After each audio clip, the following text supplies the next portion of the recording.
Vocês vão adorar. Tem tudo que é tipo de ave. Uma maravilha, Gabriel.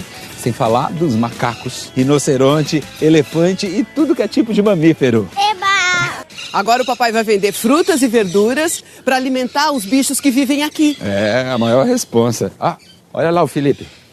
Ele fez questão de acompanhar a gente nessa visita.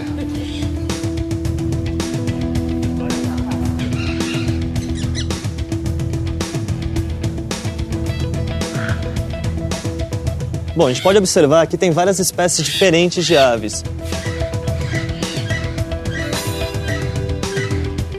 Então as aves, elas sofreram várias adaptações durante o processo evolutivo que elas passaram. Elas têm a presença de um bico, elas têm um par de asas e o corpo recoberto por penas.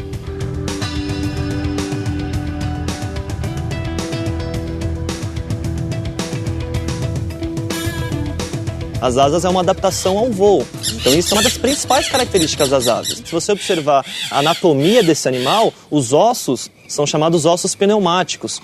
É um osso oco, é um osso leve para conseguir voar. E as penas? Ela protege a ave contra o frio, porque é como se fosse um cobertor, mantém a temperatura do corpo da ave. A ave é um animal endotérmico, ou seja, um animal, como as pessoas chamam, de sangue quente. Ela produz calor e ela regula esse calor.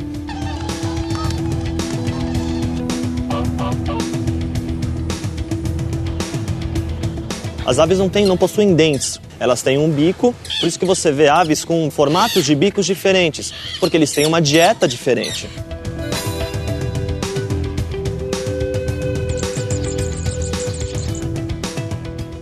Bom, aqui a gente tem um grupinho de araras vermelhas. As araras, elas pertencem a um grupo chamado de psitacídeos.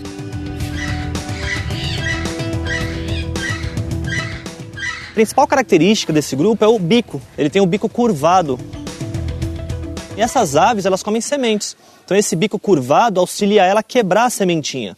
Ela também tem uma língua com papilas gustativas. Praticamente toda forma de alimento que ela encontrar, ela vai primeiro sentir com a língua, para saber se é gostoso. E muitas dessas espécies são espécies ameaçadas. Isso devido à perda de hábitat, especialmente na região do Amazonas, região do Cerrado, da Mata Atlântica, e também devido ao tráfico de animais.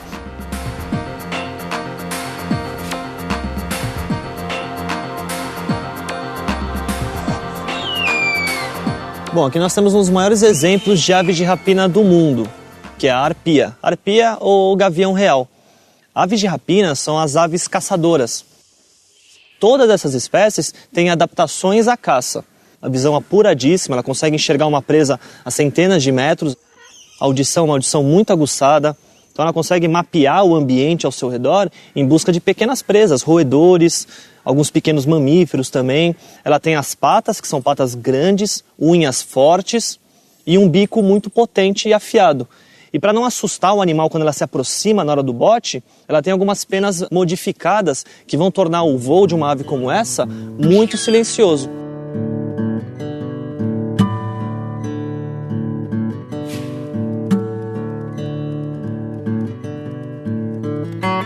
Bom, aqui a gente tem um grupo de aves aquáticas. As aves aquáticas, elas têm algumas adaptações para viver no ambiente aquático. Pode observar o bico, é um bico longo e filtrador.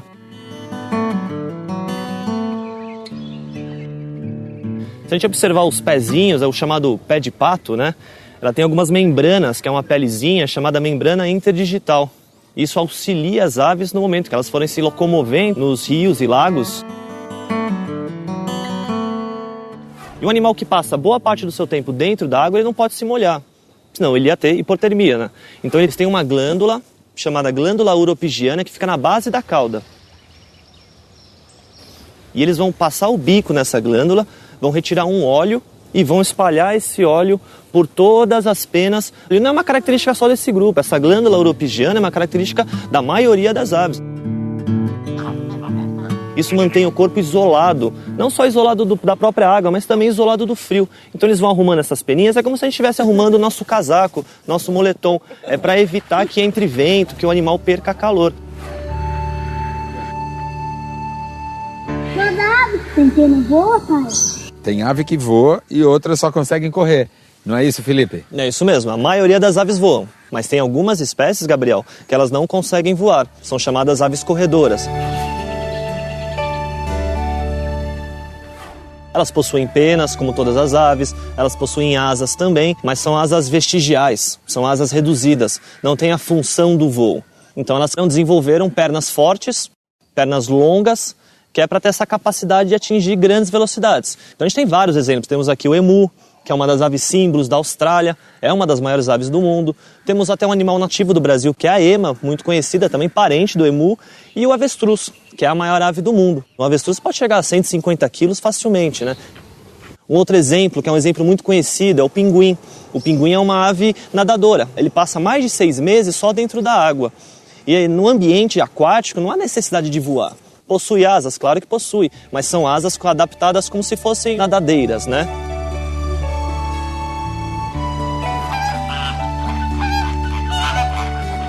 Então aqui nós temos um grupo de flamingo. E a reprodução desses animais é bem curiosa. Se vocês observarem ali, ó, aquilo ali é a área de ninho deles. Eles vão lá, sentam, colocam um ovinho e passam os dias incubando até nascer o filhotinho.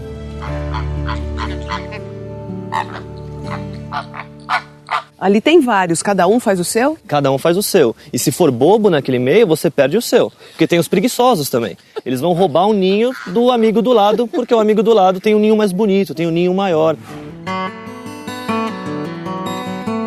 Essa área aqui é o nosso interior da maternidade. Então aqui que a gente cuida dos filhotes e também faz a incubação dos ovos. Então essa caixa branca aqui é uma incubadora. Então a gente vai retirar os ovos, vai colocar os ovos nesse interior e vai ter uma incubação artificial. A gente vai controlar não só a temperatura, mas também controlar a umidade. E aqui a gente tem vários ovos, várias espécies de aves diferentes. Ó, esse ovo aqui é o maior ovo do mundo.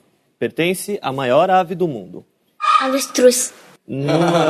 Muito bem. Avestruz. Esse daqui é um ovo de avestruz. Aqui dentro cabem 21 ovos de galinha. Esse ovo pesa 1,5 kg. É um ovo muito pesado e muito resistente também. Lá a gente viu os ninhos dos flamingos, a gente falou um pouco sobre reprodução, agora eu vou mostrar o ovo para vocês. É um ovo pequeno até, comparado com o tamanho de um flamingo adulto. Que lindo! O ovo do flamingo, ele vai ter uma incubação de aproximadamente aí 29, 30, 31 dias. Só esse ano a gente reproduziu mais de 20 filhotes de flamingo, todos criados na mão. E para vocês terem uma ideia, um filhote de flamingo ele tem que comer de 2 em 2 horas, todos os dias nas primeiras semanas de vida. Então os flamingos, eles nascem muito pequenos, nascem branquinhos, super pequenininhos. Eles vão crescendo, vão adquirindo uma cor cinza. Por exemplo, esse daqui, ó. Eles estão mais ou menos com 2 a 3 meses de idade. Eles vão passar por essa fase cinza, vão crescer e depois vão ser aqueles animais que a gente viu lá fora. Então, Gabriel, você lembra que a gente viu um grupo de arara lá no começo do zoológico? Então, esse daqui é um filhotinho daquele grupo. Lá tem um casal, eles colocaram o ovo em um ninho, a gente retirou esse ovo e incubou aqui na maternidade. Depois de um tempo de incubação, esse filhotinho nasceu e agora essa ararinha aqui com 3 meses de idade. É um filhotão ainda. Então por que ele tá aqui fora? Então, sabe por quê? É super importante você manter esses filhotes ao sol. Então, todo dia na parte da manhã e no finalzinho da tarde, a gente coloca ela aqui nessa área de solário para ela andar um pouco, tomar um pouquinho de sol, se movimentar, conhecer o ambiente também. Isso é importantíssimo para o desenvolvimento dela.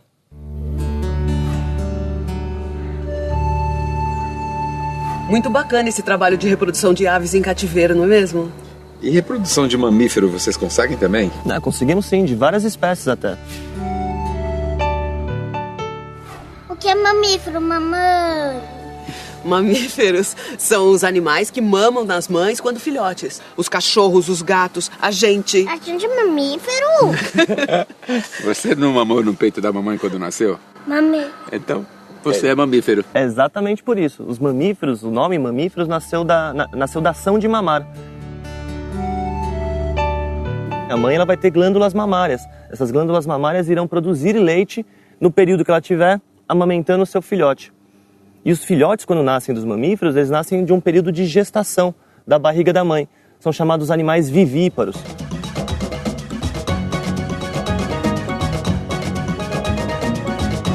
Os mamíferos, assim como as aves, são animais endotérmicos. Por isso que nós temos tanta energia, por isso que nós nos alimentamos a todo momento também, para manter esse calor corpóreo, manter sempre o nosso metabolismo ativo e nossa temperatura constante. E essa manutenção de calor foi muito importante para o grupo, porque os mamíferos conseguiram habitar praticamente todo o planeta. Uma característica desse grupo que auxilia na manutenção do calor é o corpo recoberto por pelos. Então, os mamíferos sofreram várias formas de adaptações. Atualmente, existem mais de 6.000 espécies de mamíferos no mundo.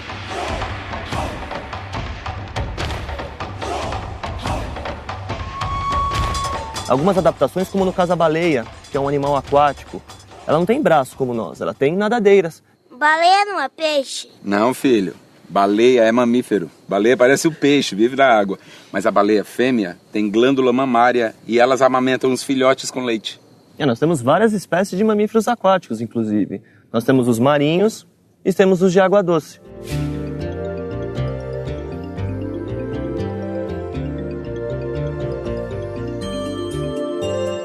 No caso dos marinhos, o melhor exemplo, claro, é a baleia, mas nós temos também o golfinho, e esse grupo é chamado de cetáceos. E tem mamífero de água doce também, são chamados sirênios. Tem mamífero que nada e tem mamífero que voa, não é, filho? Tem alguma... Mamífero que voa? Tem algumas espécies de mamíferos que voam. São os conhecidos morcegos. Os membros dianteiros, as patas dianteiras, se transformaram em asas. Então os animais são adaptados ao voo. São as únicas espécies de mamíferos que conseguem voar.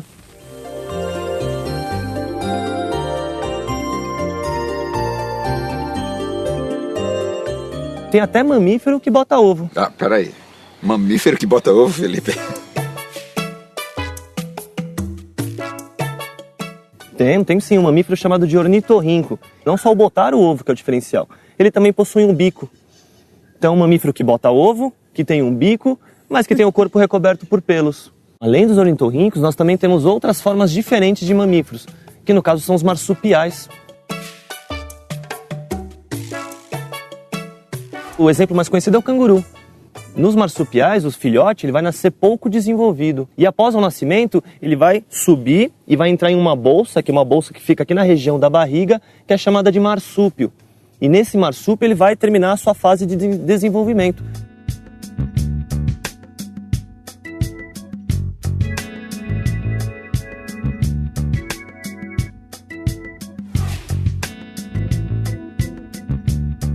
Bom, aqui a gente tem uma paca. A paca ela pertence ao grupo dos roedores. Então ela é parente dos ratos, ela é parente da capivara, que é o maior roedor do mundo. E os roedores, eles têm um par de dentes incisivos que nunca para de crescer. Então eles têm que passar a vida inteira sempre se alimentando de coisas duras para poder gastar esses dentes. E o coelho é um roedor? Não, o coelho não é um roedor. Ele parece um roedor.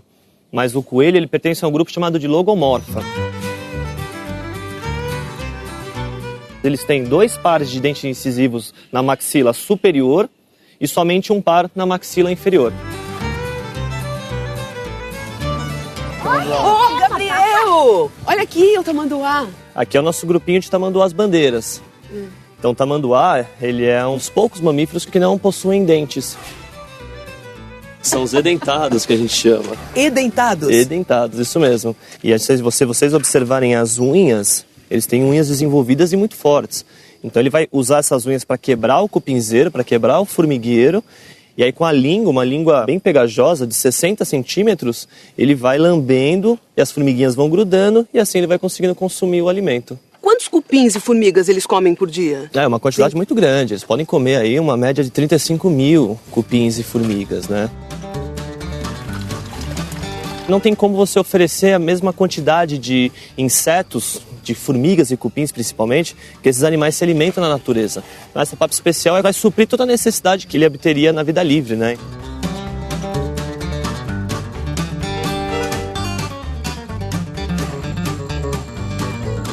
Bom, essa daqui é a anta, é um dos maiores exemplares de mamíferos sul-americanos. E entre os mamíferos, ela está num grupo que é chamado os periciodáctilos, que são os animais que têm o número de dedos ímpar. Aqui no caso, a anta tem 3 dedos grandes. Temos outros exemplos conhecidos também, que é o caso do rinoceronte. E o nariz? Por que o nariz é assim? A gente chama de probóscide. Ela vai usar dessa mini tromba, né, para conseguir farejar o odor do ambiente e descobrir sua fonte de alimento, os vegetais e as frutas. Um animal símbolo do Brasil, especialmente daquela região do Pantanal. E é o maior mamífero terrestre que a gente encontra aqui no país. É um animal muito importante para a fauna brasileira.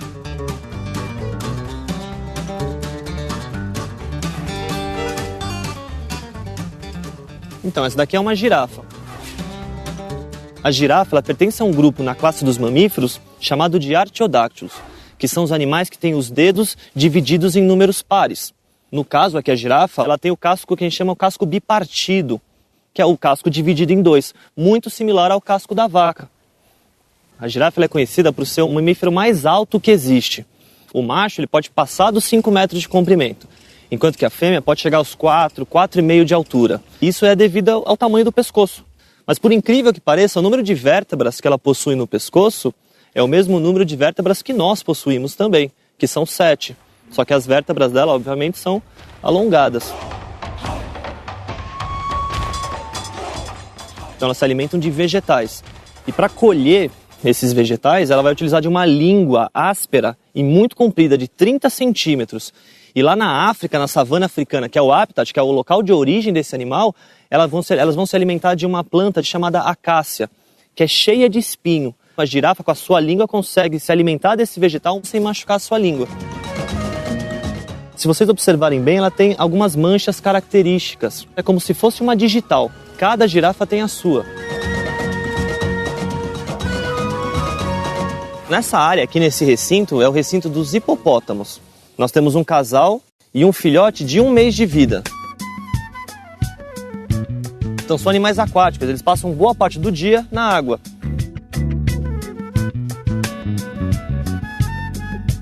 E para se proteger do calor, ele não só se mantém na água durante o período quente do dia, como também ele vai ter algumas glândulas na pele que vão secretar um óleo. E esse óleo vai funcionar como se fosse um filtro solar, que mantém a pele do hipopótamo sempre protegida.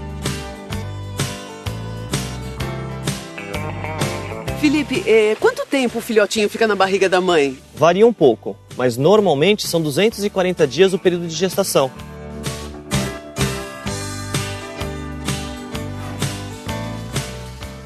Então, aqui nessa área, nesse recinto, nós temos 2 fêmeas de elefante indiano. E eles pertencem a uma ordem chamada de proboscídeos. Os elefantes são um dos maiores mamíferos que tem no planeta, os maiores mamíferos terrestres. O macho dessa espécie pode chegar a 5 toneladas. E o que diferencia os elefantes dos outros mamíferos, em sua maioria, né, seria a tromba, que é um alongamento do lábio. E essa tromba ele utiliza praticamente para quase tudo.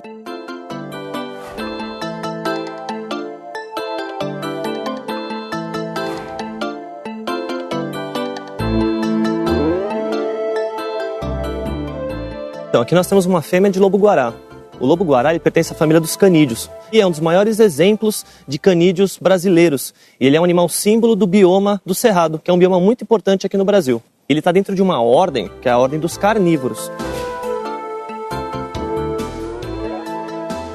Os carnívoros, eles têm os caninos desenvolvidos, os molares modificados e isso auxilia eles na alimentação.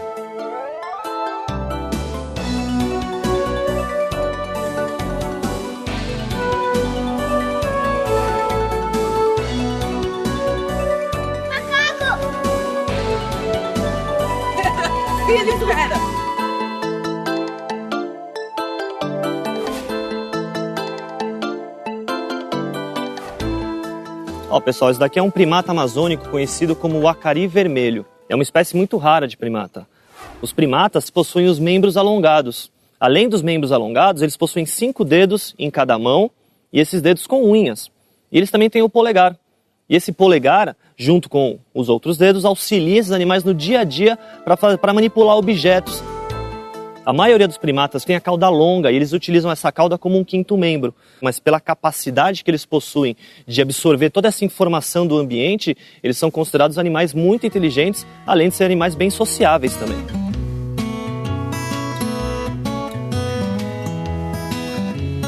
Como é a gestação deles, Felipe?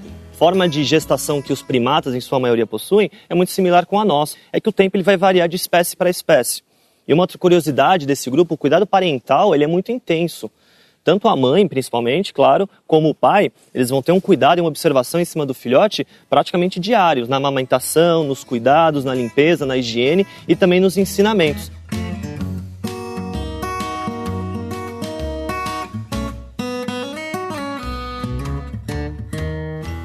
E entre os primatas estamos nós, os seres humanos. Vamos fazer uma foto da nossa família de primatas? Vamos registrar esse dia maravilhoso que passamos juntos. Vem, Felipe, você também. Sorrisos? 1, 2, 3. Olha, ficou ótima! Nossa, essa foi boa. Melhora. 1, 2, 3. Ficou lindo!